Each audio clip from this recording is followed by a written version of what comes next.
अस्सलाम वालेकुम।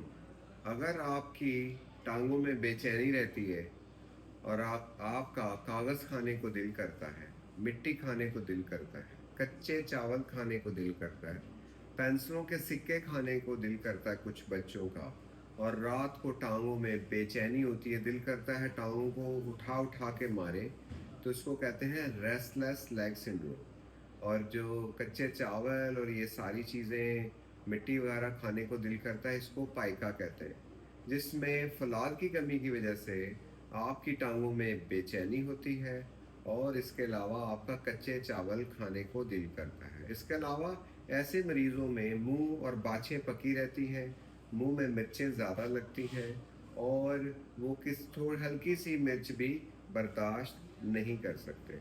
तो ऐसे लोगों को शदीद फलाद की कमी है और इसकी वजह से उनको खून की कमी भी हो जाती है। ऐसे मरीज़ों के बाल भी बहुत ज़्यादा गिरते हैं। बहुत सारी ख़वातीन हैं ये जो ये नोटिस करेंगी कि उनमें ये अलामात पाई जाती हैं।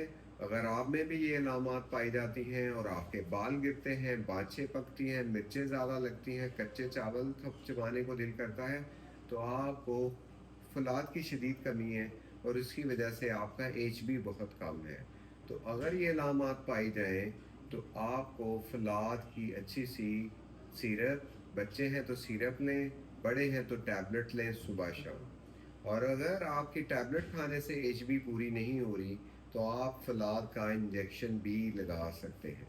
आप बहुत अच्छे इंजेक्शन मार्केट में मौजूद हैं, जो एक इंजेक्शन लगाएँ, तो जो पुराने वाला आम टीका था, उसके 6 टीकों के बराबर है। एक टीका लगाने से ही आपकी एचबी इंशाल्लाह 2 बढ़ जाएगी और आपको रेस्टलेस लेग्स या बेचैन टाँगें भी ख़त्म हो जाएँगी, आपके बाल भी बेहतर हो जाएँगे और आपके मुँह और जो बाछें पकी हुई हैं वो भी सही हो जाएँगी। आपकी तवज्जो का बहुत शुक्रिया।